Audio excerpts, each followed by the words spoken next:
Well, friends, yesterday was probably the most important, most anticipated political event, not even last week, but of the previous month. Putin and Biden gave speeches. In fact, there was such an extramural debate. Putin addressed the Federal Assembly, and Biden spoke in Poland. This was expected. I will remind you that Putin was supposed to address the Federal Assembly last year. Last year, he didn't speak. Evil tongues began to say that he had nothing to say. Nothing to say. Here the whole thing was postponed, and then it was announced that it would be addressed 3 days before the anniversary of the beginning of the war. It is a symbolic date, especially for today. Today, February 22nd, a concert in Luzhniki. And it's all one thing after another. Everyone was expecting something important to happen. If you read all kinds of analyses, they predicted that this Putin speech would become the most hawkish and aggressive. They expected some intelligent decisions on Abkhazia, South Ossetia, Transnistria, or, perhaps, even the accession of Belarus. It was not for nothing that Batska flew in a day in advance. Before the address to the Federal Assembly. Dear Alexander Grigorievich, thank you for agreeing to come.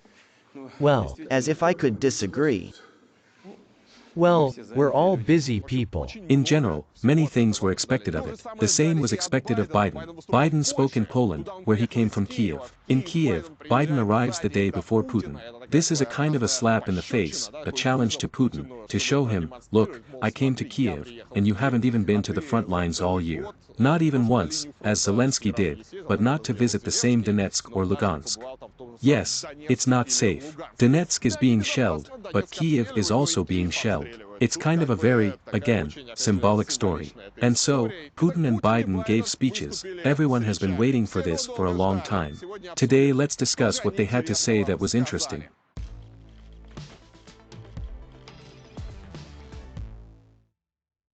In general, preparations for Biden's visit to Kiev were classified and came as a surprise to many. According to the official schedule, the American president was scheduled to fly to Warsaw on Monday at 11 p.m. As we later learned, flight number 1 took off at 4:15 Sunday morning and landed in Poland. From there, it took Biden 10 hours by train to get to the Ukrainian capital. On Monday morning, images of Biden and Zelensky in Kiev swept the world's media. The U.S. president spent 5 hours in Kiev and said that America would allocate another $500 million for military support to Ukraine. On the same day, everyone was waiting for the Kremlin's reaction, but according to the Associated Press, U.S. authorities gave Russia several hours' notice of the visit. There was necessary communication with the Russians. Thus, journalists quote their sources in the White House. Russian propaganda presented this as saying that Russia gave permission for the visit. The Americans apparently believe that we are not planning to answer anything, since they are sending their Biden to Ukraine. Or someone gave security guarantees. We gave a guarantee. I'm certain of that. We did. Did we? Of course. Why? You could have killed Biden, of course, but that would have been a bit too much. I mean, threatening Biden is fine. Threatening is fine. Blowing up Nord Stream is fine, too. Well, back to Putin. There is nothing unusual about the president's message to the Federal Assembly itself. This is an annual procedure, which, as I said, is written into the Russian constitution, but last year Putin did not report, and as a result, the addresses were moved to February 21st. This date generated much speculation about what would be in the speech. On this day, 1 year ago, Russia recognized the independence of Donetsk and Luhansk. Making a long overdue decision is necessary. Immediately recognize the independence and sovereignty of the Donetsk People's Republic and Luhansk People's Republic. 3 days later, sent troops to Ukraine. Dear friends, I have decided to conduct a special military operation. Over the past year, Russians have become accustomed to Putin's address bringing nothing good. It was war, mobilization, and martial law in certain territories. But in the end, Putin started with the familiar arguments that Russia allegedly did not want to fight and was simply forced to start the operation in Ukraine. We did everything we could. Indeed, everything is possible to solve this problem peacefully. Patiently negotiated peacefully out of this most difficult conflict. But a very different scenario was being prepared behind our backs. The promise of the Western rulers, their assurances about their desire for peace in Donbass, turned out, as we now see, to be a forgery of a cruel lie. They were stalling for time, nitpicking, turning a blind eye to the political murders, to the repression of the Kiev regime, against the unwanted, to the mockery of believers. Increasingly encouraged Ukrainian neo-Nazis for terrorist actions in the Donbass. The officers of the nationalist battalions were trained in Western academies and schools. They supplied weapons. I want to emphasize that even before the start of the special military operation, Kiev was negotiating with the West about deliveries to Ukraine of air defense systems, combat aircraft, and other heavy equipment. Biden, for his part, began his speech by recalling that Russia had hoped to take over Kiev in as little as 3 days a year ago and had not been able to do so until now. 1 year ago, the world was bracing for the fall of Kiev. I have just come from Kiev, and I can report, Kiev stands strong. When President Putin ordered his tanks to roll into Ukraine, he thought we would roll over. He was wrong. The Ukrainians were too brave. America, Europe, a coalition of nations from the Atlantic to the Pacific, we were too unified and democracy was too strong. Instead of an easy victory he perceived and predicted, Putin left with burned-out tanks and Russia's forces in disarray. The reaction of the Ukrainian people and the world was absolutely incredible. A year has passed since Russian tanks invaded Ukraine. But Ukraine is still independent and free. The threat was growing, and every day the information coming in left no doubt that by February 1922, everything was ready for another bloody punitive action in the Donbass, against which, I recall, the Kiev regime threw artillery, tanks, and planes back in 2014. We all remember the pictures of airstrikes against Donetsk. It was not only Donetsk but other cities as well. In 2015, they again attempted a direct attack on the Donbass while continuing to blockade, shelling, and terrorizing civilians. All of this, let me remind you, was completely contrary to the resolutions adopted by the UN Security Council in the relevant documents. Completely. Everyone pretended that nothing was going on. I want to repeat that. It was they who started the war. And we used the power, and we will use it to stop it. This war was never a necessity. It's a tragedy. President Putin chose this war. Every day the war continues as his choice. He could end the war with a word. It's simple. If Russia stopped invading Ukraine, it would end the war. If Ukraine stopped defending itself against Russia, it would be the end of Ukraine. That's why we all, by common effort, help Ukraine defend itself. In general, Putin was too predictable. I even posted a Putin bingo in my social networks, where I tried to guess what topics would be touched upon, and everything is standard. The insidious West, the expansion of NATO, the biolabs there, of course, and so on. The US and NATO accelerated the deployment of their army bases and secret bio-laboratories near our country's borders. During maneuvers, they mastered the theater of future hostilities, preparing the Kiev regime under their control, the enslaved Ukraine, for the big war. And today they confess about it. They admit it publicly, openly. They are not ashamed. It is as if they are proud, reveling in their perfidy, calling both the Minsk agreements and the Normandy format a diplomatic spectacle, a bluff.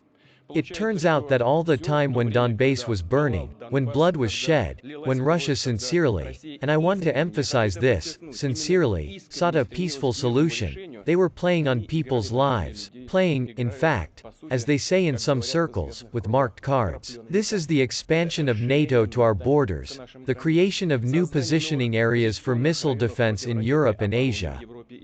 The umbrella decided to cover themselves from us. This is the deployment of military contingents, and not only near the borders of Russia. I want to stress that, in fact, no country in the world has as many military bases abroad as the United States of America. There are hundreds, I want to stress that, hundreds of bases all over the world. The whole planet is dotted with them, it's enough just to look at a map. Putin left Kiev with burned-out tanks and confused troops. He thought he'd get the Finlandization of NATO. Instead, he got the NATOization of Finland and Sweden. He thought NATO would fracture and divide. Instead, NATO is more united and more unified than ever before. He thought he could weaponize energy to crack your resolve, Europe's resolve. Instead, we're working together to end Europe's dependence on Russian fossil fuels. They intend to move the local conflict into the phase of global confrontation. That's how we understand it, and we will respond to it accordingly. Because in this case we are already talking about the existence of our country. What is interesting, Peskov said that Putin will not watch Biden's speeches.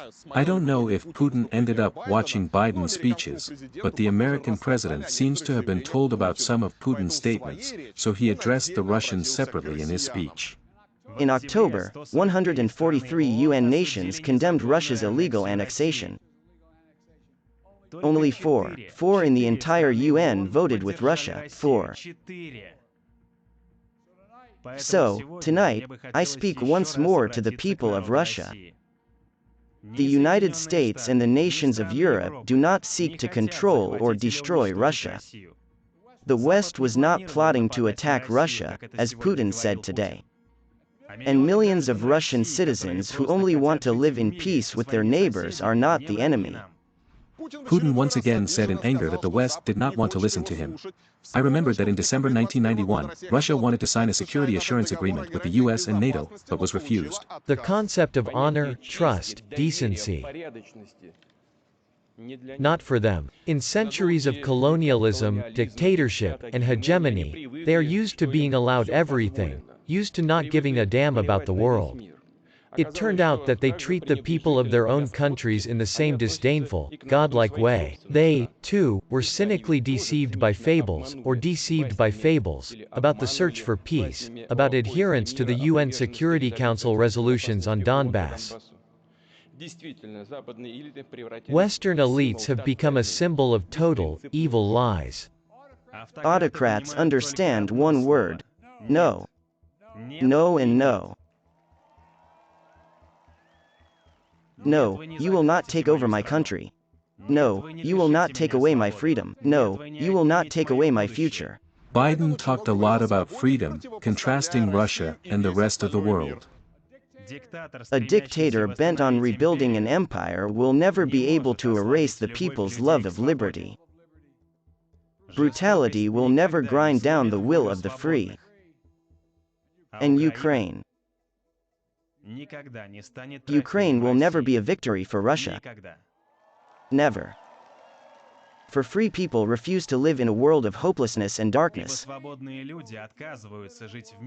Putin, as usual, represented Western freedom in his own way. Perversion, child abuse, up to and including pedophilia, are declared the norm of their lives. And clergymen, priests, are forced to bless same-sex marriages. Whatever they want, let them do it. What is there to say? Adults have the right to live as they wish. This is how we have always treated it in Russia. This is the way we will continue to treat it. No one invades private life, and we will not do it. But I want to tell them, well look, excuse me, the Holy Scriptures, the main books of all the other world religions, it says it all. Including that the family is the union of a man and a woman, but even these sacred texts are now being questioned. But, as it became known, the Anglican Church, for example, is planning. Plans, however, are still underway, to consider the idea of a gender-neutral God. What can I say? God forbid, they don't know what they're doing. After the pedophiles, it was the ones who left. True, this time they were not called traitors. Let's not settle scores with those who took a step to the side, who turned away from their homeland. Let it remain on their conscience, let them live with it, let them live with it. The main thing is the people. Citizens of Russia, they gave them a moral evaluation. In general, interestingly enough, many experts noted that Putin was quite peaceful this time, if you can even say that about a man who has been at war with Ukraine for a year. But nevertheless, no aggressive statements were made. That is, even if we look at the rhetoric of the very same State Duma, which is there every day. Volodin and his accomplices deliver some shocking statements that we will deprive people of their citizenship, liquidate them, kill them, shoot them, take away their property, try them, traitors, enemies, we have to find them all. That is just such cannibalistic, bloodthirsty rhetoric toward our citizens. I'm not talking about the citizens of Ukraine and all the nightmares that are going on, but about his citizens. Putin did not say anything about that. This shows that the Kremlin is doing sociology, measuring public opinion, and, to all appearances, there is no demand in Russian society to look for traitors and enemies and any internal repressions. Because, once again, Putin didn't say that, and that's just the result of the polls, closed, that they did in order to understand what the people want to hear. Putin devoted a large block to economic success, stating again that sanctions do not matter for Russia. The initiators of the sanctions punish themselves. They have provoked price increases, job losses, business closures, and an energy crisis in their own countries, and they tell their citizens, we can hear it, that the Russians are to blame. What means were used against us in this sanctions aggression? They tried to sever economic ties with Russian companies, cut off the financial system from communication channels, take the pressure off our economy, deprive us of access to export markets, to hit our revenues. This includes theft. There is no other way to describe it. Our currency reserves, attempts to bring down the ruble and provoke devastating inflation. Again, the anti-Russian sanctions are only the means. And the goal, as Western leaders themselves declare, to quote directly, to make our citizens suffer. Make them suffer. There is such an idiomatic expression. Guns instead of oil. Of course, the country's defense is the most important priority, but in solving strategic tasks in this sphere, we must not repeat the mistakes of the past, and we must not destroy our economy. We have everything to ensure security and create the conditions for the country's steady development. According to this logic, we act and will continue to act. Well, Biden, in turn, announced a new package of sanctions. Together we made Russia pay for its crimes. We continue to maintain the largest sanctions regime ever imposed on any country in history. And we're going to announce more sanctions this week together with our partners. And we will seek justice for the war crimes and crimes against humanity continuing to be committed by the Russians. Here, of course, everything is so banal and predictable.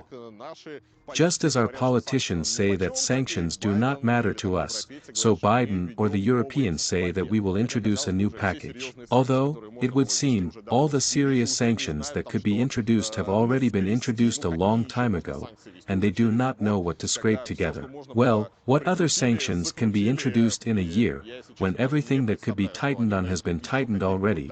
And frankly, I can't even imagine that they will find some more obscure people and add them to some lists or block some Russian banks. But again, it is clear that this will not affect the Russian economy, let alone Ukraine's course of military operations. Putin left the most special and important message at the end of his speech. He announced that Russia suspended its strategic offensive arms treaty participation. It was signed between Russia and the United States in 2010 and limited the number of nuclear warheads and ballistic missiles on each side. Not withdrawing from the treaty, no, it's suspending its participation. But before we go back to discussing this question, We must understand for ourselves what the countries of the North Atlantic Alliance, such as France and Great Britain, have a claim to. And how will we account for their strategic arsenal? That is, the combined strike capability of the alliance. They have now, by their statement, essentially made a bid to participate in this process. Well, thank God, we don't mind, and don't just try to lie to everyone again, to play at being champions of peace and détente. We know all the ins and outs. We know that certain nuclear warheads in the United States are expiring.